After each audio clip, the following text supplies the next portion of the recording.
The 5 words that would strengthen you, inspire you, and will wake you up every morning, get you out of your bed every day is this: you will feel good after. Ano po yan? You will feel good after. Sa Tagalog, masarap ang pakiramdam mo pagkatapos. Bakit ba tinatamad tayong tumayo? Kasi iniisip natin, pinaniniwalaan natin, mahirap yan, nakakapagod yan, ang bigat yan, ayaw ko. Tignan niyo po, ang paniniwala mo, siyang mararamdaman mo. Ang naiisip mo, nagkakatotoo.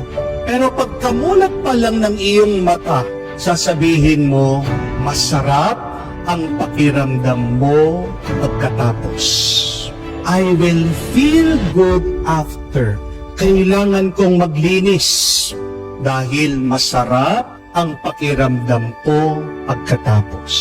Kailangan kong magturo kasi masarap ang pakiramdam ko pagkatapos. Kailangan kong magluto, kailangan kong maglaba, kailangan kong ihatid ang mga bata kasi masarap ang pakiramdam ko pagkatapos.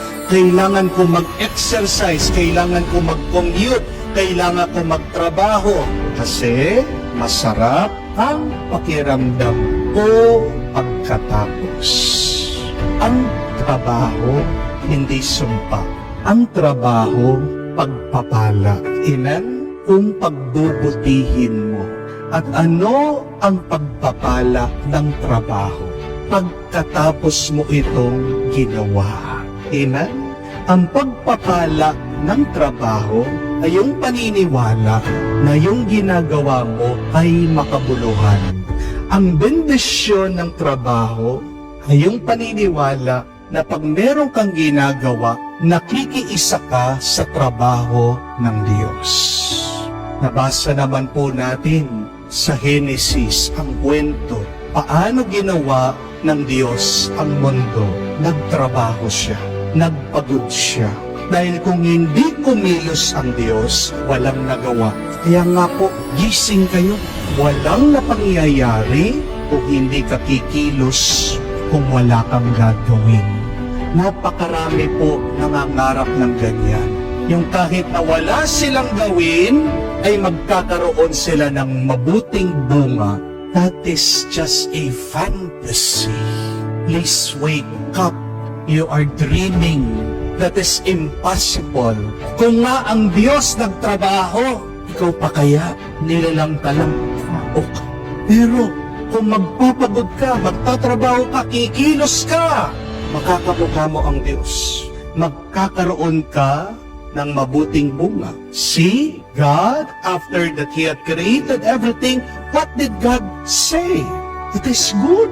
So goodness only comes after your work, your labor. Don't expect to experience and to receive goodness without sweating it out. Magpawis ka muna. Magbanat ka muna ng buto. Magtrabaho ka. Bakit si San Jose nagtrabaho pa rin? Karpintero daw siya. Pwede naman siyang tumigil sa pagtatrabaho. Hindi po ba? Kasi ang alaga niya ay anak ng Diyos. Pwede naman niyang i-request kay Jesus. Oh, Jesus, wala na tayong pagkain. Gumawa ka ng tinapay dyan. Oh, wala tayong maiinom. Magpalitaw ka naman ng tubig. Oh, wala tayong pera. Dasal ka naman sa Diyos Ama. Bigyan tayo ng pera.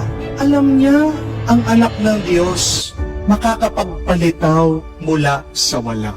Pero tingnan niyo po ang ugali niya. Hindi siya namihasa. Hindi siya abusado. Kamukha ng ibang tao. Amen? Hindi siya naging tamad. Kasi nakakakita siya ng kahulugan dun sa ginagawa niya. Kasi naniniwala siya sa pamamagitan ng aking pagtatrabaho, nakakamukha ko ang Diyos. Kaya tandaan niyo po yan, ang katamaran ay hindi ugaling banal. At ang katamaran, nakakamatay. Kaya nga po, para sa ating mga Katoliko, we have categorized laziness, sloth, as one of the deadly sins. At totoo po yan. May scientific study na nagpapatotoo, na nagpapatunay na pag wala kang ginagawa, yan ay nakakamatay. Meron pong isang scientist, gumawa po siya ng tirahan ng mga daga. Nilagay po niya doon lahat ng kailangan nila. Gumawa siya ng bahay ng daga, gumawa siya ng playground ng daga, pinuno niya ng pagkain, ng tubig, lahat na maiisip niyo pong kailangan ng daga. At wala po silang predator, wala silang kaaway, wala silang kalaban.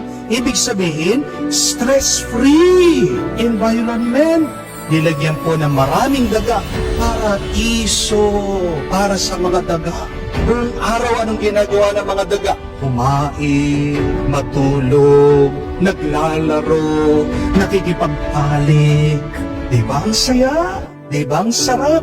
Pero, pinag-aralan po ng scientist. Bakit araw-araw nababawasan, namamatay yung mga daga? Napansin niya yung mga daga, ayaw nang makipagbalik, ayaw nang gumawa ng mga anak na mga bata. Kalaunan, pagkatapos po ng ilang buwan, hindi na po masaya yung mga daga. Tumigil na silang naglalaro, tumigil na po silang kumakain, tumigil silang kumikilos, gumagalaw.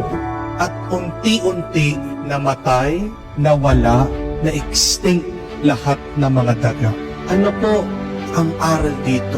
Na yung pagpapagod, yung stress, na yung pagod, na yung hirap, ay kailangan pa rin sa buhay natin.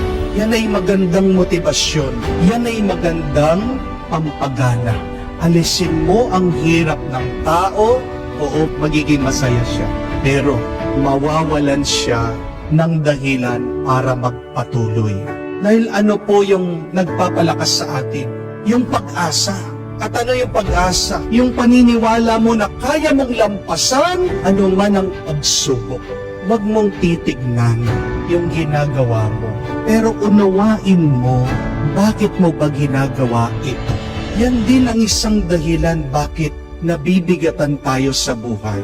Because we focus on what we do and we forget the meaning of what we are doing. Magkaiba po yun. Iba yung meron kang ginagawa, yung alam mo yung dahilan bakit mo yan ginagawa. Sino yung mas masaya? Yung alam niya yung kahulugan ng ginagawa niya. Kaya nga po, ito yung tanong niyo sa sarili niyo, bakit ko ba ginagawa ito? Hindi lang para sa gantimpala, pero may malalim na dahilan dapat. That is the spirituality of your work. Kaya po, suggestion ko, no? Halimbawa, tagaluto ka. Huwag mo sasabihin, tagaluto ka, kusinero ka, kusinera ka. Sabihin mo, ikaw ay nagpapabusog ng mga tao. Magkaiba po yan, di ba? Mas nakakapagbigay ng tuwa at galak na alam mo, binubusog mo yung mga tao kesa doon sa, anong trabaho? Nagluluto. Nagluto ka nga, hindi naman kinakain yung niluto mo. Di po ba? Magkaiba po yun. Kesa doon sa, ano yung trabaho mo? Nagpapabusog ako ng mga tao. Nagpapataba ako ng mga tao. Wow! Ano yun? Tagaluto. Huwag mo sasabihin na nagtitinda ka lang. Sabihin mo, tinutulungan mo yung mga taong makita nila yung kailangan nila. Di po ba? Pag meron naghahanap, yung nagtitinda, ano yung tanong niya? Anong kailangan mo? That is the meaning of your work. Huwag mo sasabihin na barbero ka lang o taga-kuko ka lang. Ang sabihin mo, tinutulungan mong gumanda, gumwapo ang mga tao. Huwag mong sasabihin na driver ka lang. Ang sabihin mo, tagapaghatid ka ng tao, tinutulungan mo yung taong makarating sa kanyang paroroonan. Ang lalim po nun. Huwag mong sasabihin na teacher ka lang. Pero sabihin mo, tinutulungan mo yung bata na magtagumpay balang araw. Huwag mong sasabihin na tagatimpla ka lang ng kape. Ang dami pong ganyan, no? Pinaganda nila yung pangalan. Anong trabaho mo? Barista. Wow! Pero may mas maganda po nakahulugan kahit na tagatimpla ka lang ng kape. Sabihin mo, tagapagbigay ka ng ngiti sa tao. Pag nainom niya yung tinimpla mo, makikita mo, ngingiti siya, gaganda siya, gumaganda yung mood ng tao. Huwag mo din sasabihin, delivery boy ka lang. Ang sabihin mo, kapaghatid ka ng hiling ng mga tao. Diba? Hinihiling nila, makain nila yung pagkain na yun. Hinihiling nila, makuha nila yung item na yun. Ikaw ang nagiging instrumento para makuha nila yung wish nila, yung desire nila. Mga kapatid, huwag lang po nating hilingin na mawala ang bigat ng trabaho. Mas maganda, ito yung pagdasal niyo. Una, pagdasal niyong makita niyo ang kahulugan ng inyong ginagawa. At pangalawa, pagdasal niyo, makita niyo din po ang magandang bunga ng inyong pagpapagod. Pag nagtatrabaho ka, tandaan mo, nakakamukha mo ang Diyos. Pag tamad ka, sinong kamukha mo? Hindi ang Diyos, kung hindi ang masama. Tandaan niyo po, walang ginagawa, umiiksi ang buhay. Pero yung masipag at tapat sa kanyang trabaho, pinapalakas ng Diyos. At siya ay ang tinatanggap ng Diyos sa kanyang kaharian. Ang trabaho mo, tandaan mo, hindi lang para sa iyo. Ang trabaho mo, pagkikiisa sa Diyos at pagbibigay ng papuri sa Panginoon. Pag ganyan mo nakikita ang iyong trabaho, hindi ka mapapagod, palagi kang masaya.